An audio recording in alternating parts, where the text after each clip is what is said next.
pour ces débats. Alors, vous avez suivi donc le discours, mais avant, on veut d'abord avoir votre vision synoptique par rapport aux 64 ans d'indépendance du pays. Si on vous pose une question, certes vaste, mais indirecte, où en est la RDC? Quelle serait votre réponse? En tout cas, s'il faut vraiment faire une analyse objective par rapport aux 64 ans qu'a fait notre pays, ou commémore notre pays de l'accession à la souveraineté nationale et internationale, c'est en tout cas quelque chose qui doit beaucoup plus nous interpeller aujourd'hui parce que en Afrique, nous ne sommes pas le seul pays qui a accédé, parce que déjà en 1960, il y a eu un vent d'indépendance qui a soufflé pratiquement dans la plupart des pays africains. Il y a même de ces pays africains qui ont acquis l'indépendance après nous. Et quand on regarde, je ne vais pas citer ici l'Afrique du Sud qui a acquis l'indépendance après 1960, à la date, l'année à laquelle nous avons accédé à la souveraineté nationale et internationale. Et quand vous essayez de comparer ces deux pays, ne serait-ce que ça, vous allez vous rendre compte que le pays, en tout cas, on dirait, a fait au lieu de faire 10 pas en avant, mais a fait par contre de 2 ou 5 pas en arrière. Et ce qui ne nous fait pas respecter aujourd'hui. Au-delà de ça, c'est vrai qu'aussi, quand on essaie d'analyser, juste même au lendemain même de l'indépendance, vous avez vu que ce n'est pas ce qui s'est passé. Aussi, plusieurs analyses, historiens essaient de ramener aussi la question par rapport au régime qui utilisait ou qu'appliquait la Belgique, nos colons, en RDC, le paternalisme qui veut dire qu'on devait s'asseoir et attendre tout de nos colons. Et ce qui a fait que les Congolais, d'antan, n'étaient pas préparés à gérer les pays. C'est comme ça que vous pouvez voir au lendemain de l'indépendance, juste quelques mois, 6 mois après, Kasavubu et Lumumba ne pouvaient, ce sont désavoués, ne pouvaient plus parler le même langage. 1961, c'est Lumumba qui est assassiné. 1965, c'est Mobutu qui prend le pouvoir par coup d'État. Après, c'est là, pratiquement 1966, plutôt je vais dire 1900, après quelques 30 ou 31 ans d'exercice de Mobutu, je fais allusion aussi à 1996, ouais.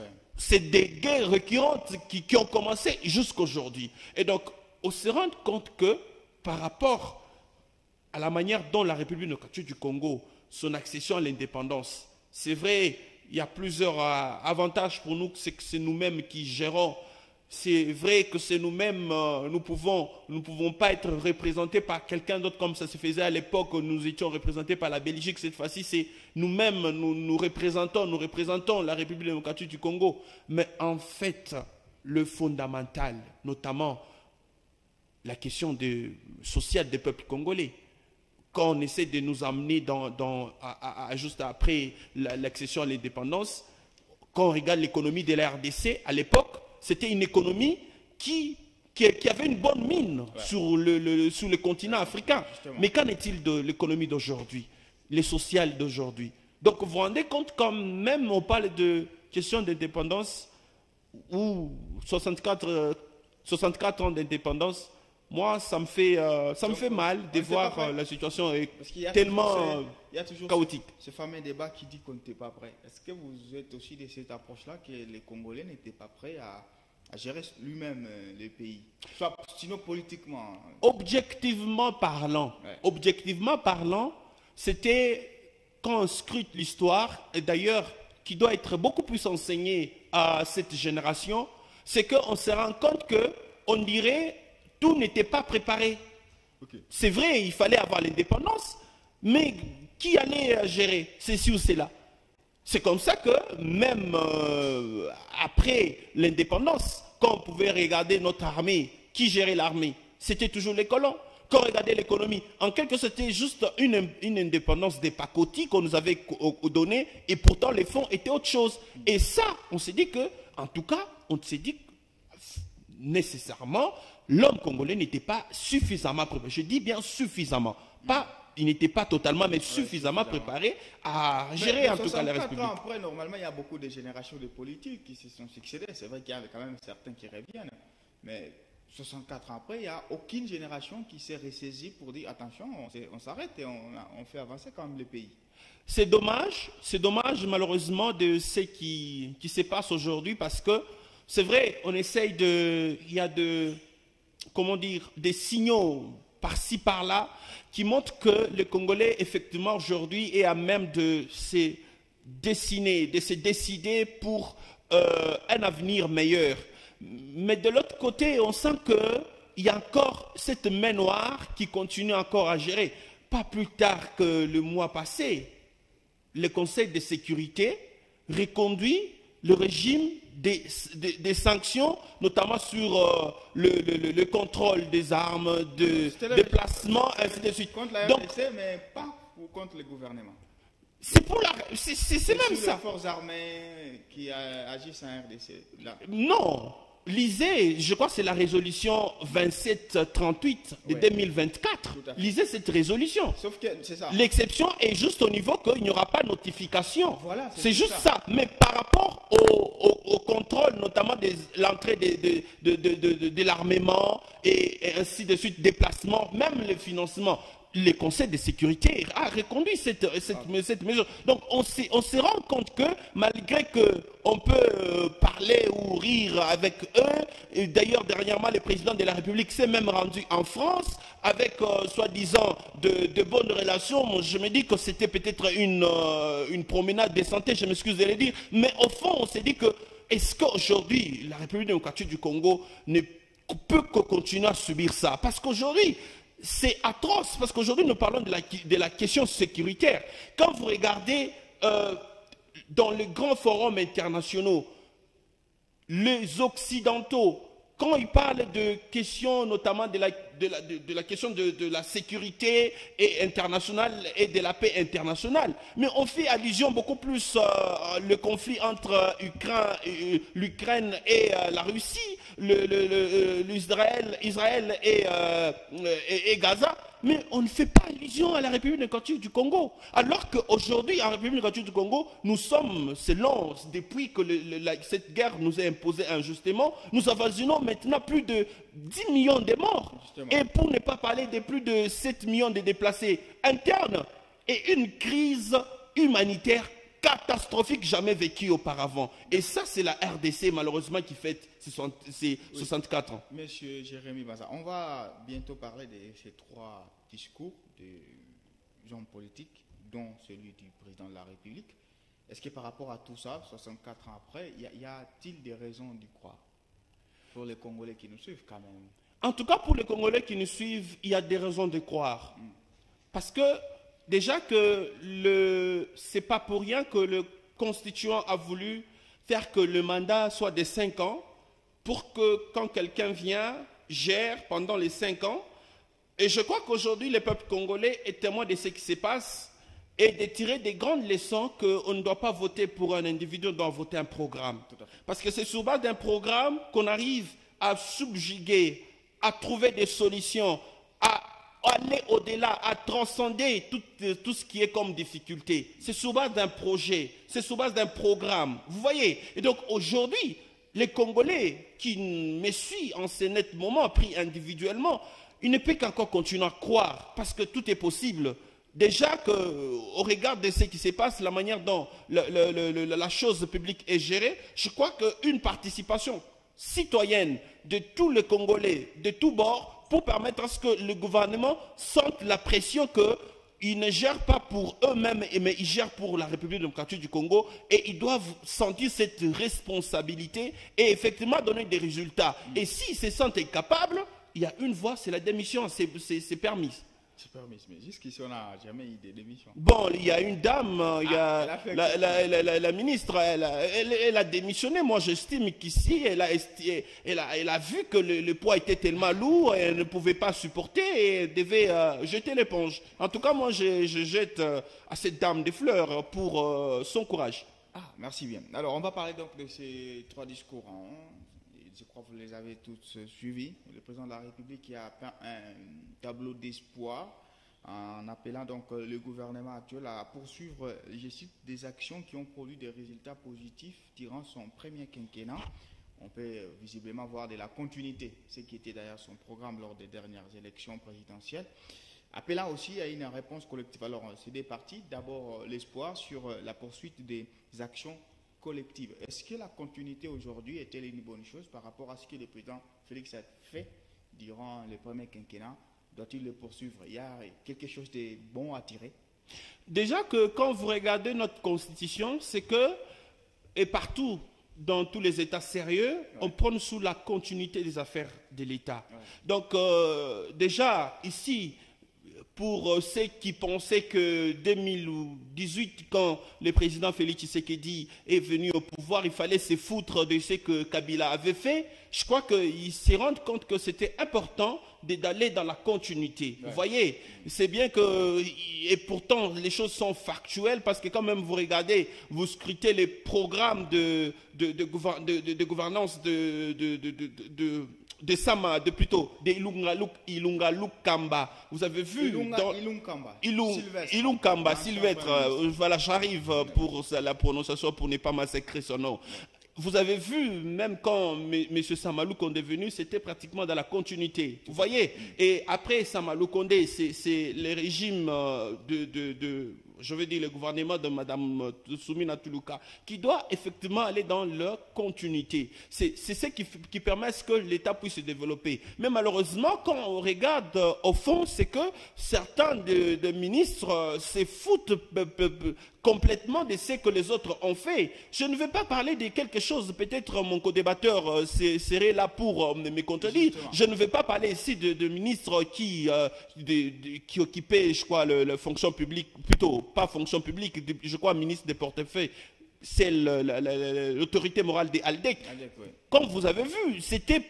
Quand vous pouvez aller vous rendre à ce bureau, les bureaux étaient peints en vert. Adel Kainda. Effectivement, alors on s'est posé une question, mais est-ce qu'on comprend même qu'il s'agit de choses publiques dont on ne doit pas mettre ses émotions, ses couleurs? Ce n'est qu'un exemple. Donc, on s'est dit que dans ce qui concerne la gestion de l'État, c'est la continuité. Et quand on parle de la continuité, ce n'est pas parce que c'est vous êtes venu en 2018 et que vous complaisez maintenant à continuer en 2023 et qu'on sort. Même les autres, même l'autre gouvernement qui viendra en 2028, il doit être toujours dans la continuité. C'est question de permettre à ce que je vais parler des acquis qui ont été effectivement établis ou mis en place, ne puissent pas tomber caduques ou ne puissent pas tomber à l'eau ou être des peines perdues. Parce que pour notamment constituer un projet, c'est de l'argent qu'on dépense. Il y a des experts qui descendent pour faire des études, tout ça. Mais comment se fait-il qu'à chaque fois qu'il y a un nouveau régime, qu'on puisse ne pas tenir compte? Voilà pourquoi c'est important que le chef de l'État, comme il a dit, qu'on continue dans les acquis de ce qui a commencé en 2018. Ça, c'est sur le papier, principe de continuité de l'État. Maintenant, les discours de l'opposition, si je peux les paraphraser quelque chose, vous condamnez les sociales de la population, l'économie qui semble béquiller et tout. Maintenant, quand il vous dit qu'il faut poursuivre les actions positives, de quelle action, Monsieur le Président, fait-il allusion? Déjà, ici, quand on parle des actions positives, déjà, permettez-moi déjà de me rendre compte que à chaque fois que je pouvais discuter avec nos amis de la mouvance majoritaire, lorsqu'il s'agit des questions sécuritaires, ils nous ramenaient toujours, non, le président Tshisekedi a trouvé déjà le pays, je ne sais pas comment, il n'y avait pas d'armée, ainsi de suite. Mais pour des questions économiques, ils oublient qu'ils ont trouvé le taux des dollars qui était à 1600. Ça, ils ne veulent pas s'approprier pour dire qu'effectivement, nous avons trouvé le taux de dollars à 1600 et nous sommes maintenant dans le 280. Ça, ils ne mettent pas ça en tête. C'est très important. Alors, ici, pour souligner les acquis de ce qui s'est passé en 2018 jusqu'en 2023, notamment la question de la gratuité de l'enseignement, c'est quelque chose qui est c'est à pérenniser. Pourquoi? Parce que ça favorisait, et effectivement, nous sommes, comme je vous ai toujours dit, que nous sommes, Nouvel Élan est dans la politique républicaine, ce qui est noir est noir, ce qui est blanc est blanc, ce qui est vert est vert, ainsi de suite. Donc nous apprécions les actions concrètes qui touchent l'ensemble de la population à sa juste valeur, notamment sur cette question de la gratuité de l'enseignement. C'est quelque chose qui est vraiment une bonne chose et à encourager pour que, encore que le gouvernement puisse mettre les moyens pour que maintenant, pour la rentrée scolaire de 2024, 2023, 2024, 2025, que cette rentrée scolaire, partout où il y a des écoles publiques où les enfants vont se rendre, qui n'étudient pas même les sols comme c'est fut pendant ces 5 ans passés, parce que la question de la gratuité de l'enseignement, c'est une bonne chose, mais la grande question, c'est par rapport à ce que les enfants puissent effectivement être dans la... Au-delà de ça, permettez aussi... Non, juste pour compléter la question là, on a réussi récemment un membre de l'UDPS qui a dit que cette faiblesse infrastructurelle sur le plan éducationnel a été comblée par les projets 145 territoires où il y a des écoles qui ont été construites de partout. Donc c'était ça. Déjà que quand on parlait de ça, je ne sais pas, ses compatriotes là vivent où? En dehors du fait que c'est dans les quelques territoires qui n'est qu'une poignée. Mais regardez dans des grandes agglomérations, parce que la gratuité de l'enseignement n'a pas seulement été instituée au niveau de territoires. Mais dans les grandes agglomérations, il y a quand même beaucoup d'écoles publiques. Mais il y a des écoles publiques, mais quand vous vous rendez, allez voir comment les enfants étudient. Dans quelles conditions les enfants étudient. Ils sont entassés, les autres sont même assis à même les sols. Et c'est qu'au-delà de ça, la question que j'allais évoquer ici, c'est par rapport même à la rémunération de l'enseignant. Il y a eu cette discrimination que nous avons dénoncée et que nous avons même proposé, notamment en termes de salaire que touche l'enseignant. Comment se fait-il qu'un enseignant qui est au fait fond puisse avoir un salaire moins que celui qui est dans l'agglomération citadine ou urbaine? Comment cela peut se passer? Monsieur Jérémy Banza, c'est quand même... Non, c'est une discrimination. Pourquoi? Mais elle est positive quand même. Non, laissez-moi vous... Maintenant, je vais vous démontrer. Effectivement, laissez-moi... juste contrebalancer. Laissez-moi vous démontrer. Je vais vous démontrer pourquoi est-ce que cette mesure est discriminatoire. Pourquoi? Un enseignant qui vit dans des territoires, dans des chefferies, où il y a pratiquement problème de soins, parce que cet enseignant peut tomber malade. Il y a problème de nourriture, parce qu'il faut le dire, quand on parle de nourriture, c'est encore cette nourriture qui est encore trop...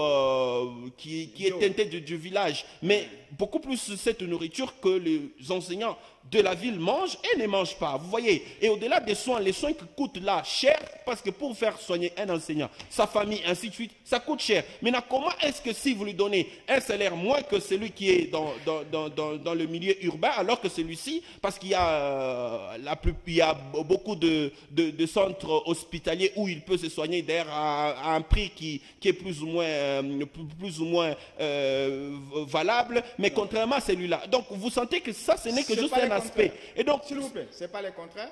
Non, je ne pense pas. Vous pensez qu'aujourd'hui, par exemple, la maternité à Lubumbashi coûterait moins cher que celle de Kasseng? Non.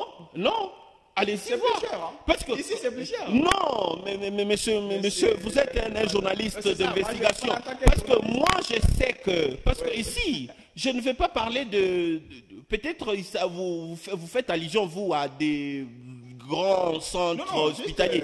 Je parle des centres, des centres périphériques.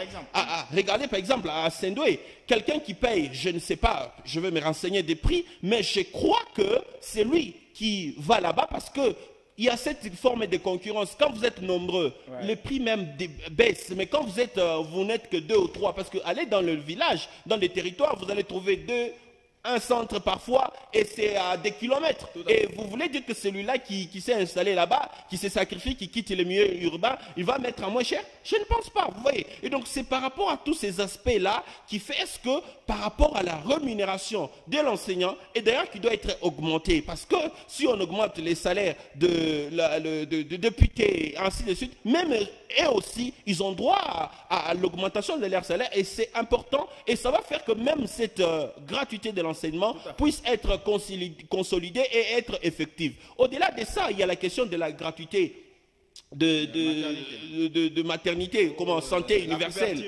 Oui. Universelle. Donc, quand vous regardez, c'est une bonne initiative. C'est un bon projet parce que ça va favoriser qu'il n'y ait pas chaque jour au moins de femmes qui meurent parce qu'elles manquent ceci, elles manquent cela. Mais c'est là, parce que ça a commencé que au niveau de Kinshasa, d'ailleurs dans quelques poignées de villes, de cités ou de villes, mais ça doit être répandu sur toute l'étendue de la République démocratique du Congo. Il y a aussi la question de projet des 145 territoires parce que c'est les chevals des batailles du chef de l'État. Ouais. C'est quelque chose que nous apprécions à sa juste valeur, mais beaucoup plus maintenant c'est par rapport à son effectivité, qui ait un suivi permanent, parce que c'est lui-même qui gérait ses portefeuilles du plan. C'était celle qui est maintenant Premier ministre. Et donc, je crois qu'elle sait les besoins, elle sait ce qu'il faut, et aussi une étude préalable, parce que nous l'avons dit que l'autre fois que ce n'est pas que les besoins qui sont, par exemple, importants dans le territoire de Kipushi ne sont pas les mêmes que les besoins que ressent la population, par exemple, des Kambov. Peut-être ce n'est pas les mêmes besoins que ressent la population de Sakanya. Vous voyez. Donc, il y a aussi ces études-là qui doivent être menées, pas faire une même chose partout, alors que cela n'est pas peut-être besoin dans ce coin-là. Donc, c'est important. Voilà les quelques éléments que, en tout cas, ça nécessite d'être consolidé. Mais la grande question ici, c'est le suivi. Et aussi, faire que les gens qui sont toujours tentés de mauvaise foi, de vouloir détourner l'argent destiné à telle ou telle autre œuvre, que ces gens-là soient effectivement inquiétés par la justice. Alors, merci, monsieur. En tout cas, monsieur Tshisekedi a parlé de ça. Maintenant, là, on va lier la réplique, pas la réplique, mais quand même quelques citations du discours de Martin Fayoulou avec la dernière partie du président de la République qui a appelé donc à une réponse collective, courageuse et déterminée suite à la détérioration de la situation sécuritaire, puisque ça a coïncidé au même moment qu'on accédait à nos 64 ans d'indépendance. Quelques autres localités au Nord Kivu tombaient ou passaient sous contrôle du M23. Et par rapport à cette situation, Fayoulou a dénoncé l'absence de l'État. On connaît la rhétorique du président de l'ECD et l'indifférence coupable du président Félix Tshisekedi sur cette situation. Est-ce que vous êtes d'avis de votre partenaire opposant? En fait, j'essaie juste d'analyser parce que je l'ai suivi tout comme tout Congolais bonnement peut suivre ce que un autre Congolais peut opiner sur ceci ou cela. En tout cas, ce n'est que ses propos, ça n'engage que lui. Mais au fond, quand on regarde ce qu'il a argué pour décrire 64 ans après l'indépendance, selon lui, au fond, on s'est dit qu'il n'y a rien de faux, vous voyez. Et c'est tout à fait vrai, parce que quand vous regardez la manière dont on gère la question sécuritaire, c'est vrai qu'il y a beaucoup de choses qu'on ne peut pas mettre à la vue de tout le monde pour voir comment ça se fait. Mais quand on regarde de loin, on essaie d'analyser. Comment est-ce que le territoire de Lubero, hier, qui était sous contrôle de nos militaires FARDC, mais après quelques temps, c'est passé sous contrôle, ou quelques cités de ces territoires passaient encore sous contrôle de M23. Mais qu'est-ce qui se passe au juste? Est-ce que nous n'avons pas encore compris que l'ennemi qui est en face de nous, il n'a pas pitié? Parce que quand vous le regardez, cet ennemi, le M23, il transpire, respire le soutien de la communauté internationale. Est-ce qu'avons-nous compris de cela? J'ai dit quelque part cette chose très importante parce qu'on ne peut pas être fort à l'extérieur si nous ne le laissons pas à l'intérieur. C'est important. Et beaucoup plus ça. J'ai aimé les propos de notre compatriote, M. Martin Fayoulou, que je respecte beaucoup. C'est le fait que la cohésion nationale, parce que s'il y a des frustrés au sein de ceux avec qui nous partageons, qui nous croyons à notre destinée commune de bâtir notre République démocratique du Congo, s'il y a certains qui n'arrivent pas à parler les mêmes langages, parce qu'ici, il s'agit des questions de la République démocratique du Congo, parce que l'ennemi veut balkaniser la République démocratique du Congo. Et ça, c'est quelque chose que nous ne pouvons pas admettre, parce qu'en 1960, la République démocratique du Congo était 2 345 000 km². Et ça, cette superficie doit demeurer jusqu'à ce que Jésus-Christ revienne, vous voyez. Et donc, c'est important qu'on puisse miser sur la cohésion nationale, l'unité nationale. Et c'est lui qui a la responsabilité de la cohésion nationale et de l'unité nationale, c'est le président de la République. Parce qu'aujourd'hui, en RDC, il ne manque pas de tête, il ne manque pas de la matière grise pour réfléchir sur la manière dont on doit sortir de cette crise. Il ne faut pas que le président de la République soit peut-être berné par l'union sacrée, et alors que ce sera une réflexion en sens unique, ils doivent être ouverts pour écouter aussi le son des cloches contraires, pour permettre à ce que ces derniers puissent au moins mettre le mesure qu'il faut pour que la guerre, effectivement, parce que déjà ça fait des ans que Bunagana et avec toute cette partie-là de Nord Kivu, bien qu'étant sous état de siège, mais il y a cette velléité expansionniste du Rwanda qui utilise ces M23. Et donc, vous voyez que c'est des questions qui nécessitent en tout cas un sursaut patriotique, c'est des questions qui nécessitent en tout cas cette énergie qui doit venir au fond de tout un chacun. Et c'est là, pour que cela soit mutualisé, il faut cette cohésion nationale. Parce qu'il y a de ces compatriotes qui ne parlent pas le même langage avec le président de la République. Ils ont notre vision. Est-ce que le président de la République essaie de voir, écouter, pour essayer d'intégrer toutes ces observations, afin que la République démocratique du Congo puisse finalement quitter de cette situation? Parce qu'il faut les noter aussi, peut-être pour atterrir par là. En 2013, toujours dans notre pays, les M23 qui étaient bien que c'est une autre casquette, mais c'était les M23 qui a même pris la ville de Goma. Mais cet M23 a été défait. Quelle était la solution qui a été appliquée à l'époque par les régimes d'antan? Vous voyez, c'est des questions qu'il faut se poser. Est-ce que le régime aujourd'hui, qui est face à cette même situation, bien qu'il s'agisse des M23 déguisés, est-ce que le régime en place essaie au moins de s'imprégner, de poser des questions à ceux qui ont géré la République à l'époque, et quand cet M23 a fait apparition, comment est-ce que ces régimes avaient pris des résolutions, comment ils avaient pris des solutions? C'est des questions, c'est très important pour se renseigner à tout ça, et ça nécessite en tout cas faire appel à tous les compatriotes, office de la République démocratique du Congo, afin de parler République. Le point qui fâche plutôt, c'est le dialogue. En tout cas, le M23 demande le dialogue, alors que les gouvernements congolais donne un point de non-recevoir. Le président Félix Tshisekedi reste catégorique, il ne veut pas dialoguer avec le M23. Lui, il veut directement le faire avec le Rwanda, tout en demandant le retrait, en tout cas, des troupes du M23. Aujourd'hui, quelle est votre position par rapport justement à ces points qui fâchent? En tout cas, ce qui est vrai, c'est que ici, je vais vous répondre scientifiquement parlant. Okay. C'est qu'il est prouvé partout dans le monde, à chaque fois que un État est agressé par un groupe rebelle qui peut être soutenu par un autre État extérieur, c'est que la solution de la guerre, généralement, elle n'aboutit pas. Mais généralement, ça passe toujours par des négociations. Vous voyez? Et moi, je ne veux pas ici qu'on puisse réduire encore la République démocratique du Congo, je ne sais pas quoi, pour voir le M23 d'ailleurs avec son AFC ou c'est pas Alliance Fleuve Congo, qui essaie de soutenir Corneille Nangaa, qui, je ne sais pas, à chaque fois qu'il se tient à la télé pour parler de la Constitution, je ne sais pas si lui-même peut se regarder dans le miroir et se dire que s'il est sérieux avec lui-même. Donc, c'est des questions, quand vous regardez au fond, c'est que vous vous rendez compte que l'autre pays a effectivement besoin de tout le monde pour mettre terme à cette question. Maintenant, à votre question, est-ce qu'il faut négocier ou ne pas négocier? Déjà que c'est vrai, il y a des efforts qui sont fournis au niveau de la sous-région. Déjà dernièrement, le président angolais s'est prononcé pour essayer de mettre notre président de la République à Chilombo et aussi le président Kagame autour d'une table et discuter pour trouver des solutions. Généralement, c'est comme ça que ça se passe. Vous devez négocier. Vous ne pouvez pas passer à la guerre parce que la guerre, déjà, quand vous regardez la communauté internationale, bien que cette communauté joue en même temps aux pyromanes et en même temps aux sapeurs-pompiers, vous voyez que elle veut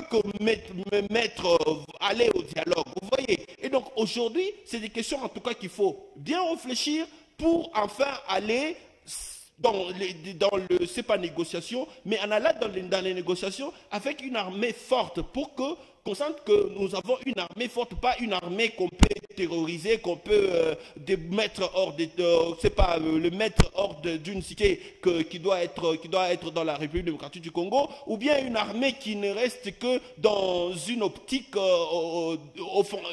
défensive au lieu d'être dans une optique offensive. Vous voyez? Donc, c'est des grandes questions qui doivent être posées. Et aussi, il y a une autre question, parce que nos compatriotes de cette partie ne cessent de dire qu'il y a des solutions qu'on peut appliquer, notamment par rapport dans le commandement. Il y a ces gens-là qui se posent des questions, mais comment ça s'est fait au niveau des commandements? Parce que ceux qui ont défait les M23 en 2013, c'est notre même force. Vous voyez, donc, cette même force, notre armée est à même de débouter. Mais qu'en est-il des commandements au sein de cette armée? Est-ce qu'il y a des commandements un peu qui piochent à une ambiguïté, où on n'arrive pas à parler le même langage? Donc, c'est des questions véritablement que le gouvernement doit se pencher afin de trouver des solutions le plus vite possible. Parce que je l'ai dit dans l'entame de cette émission, que nous sommes dans une situation humanitaire qui n'a jamais vécue auparavant. 7 millions de déplacés. Déjà,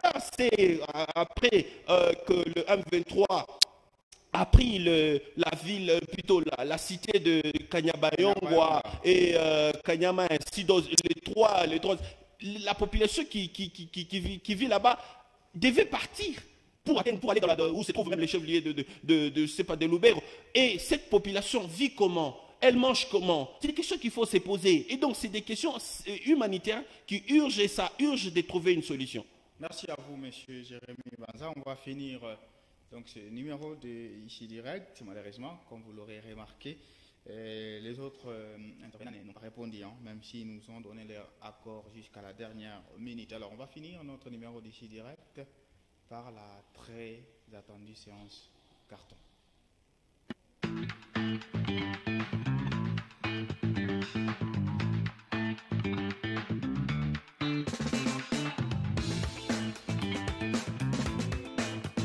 Allez, Monsieur Jérémy Banza, je rappelle que vous êtes communicateur du parti Nouvel Élan. Et aujourd'hui, votre carton, c'est lequel et vous l'adressez à qui?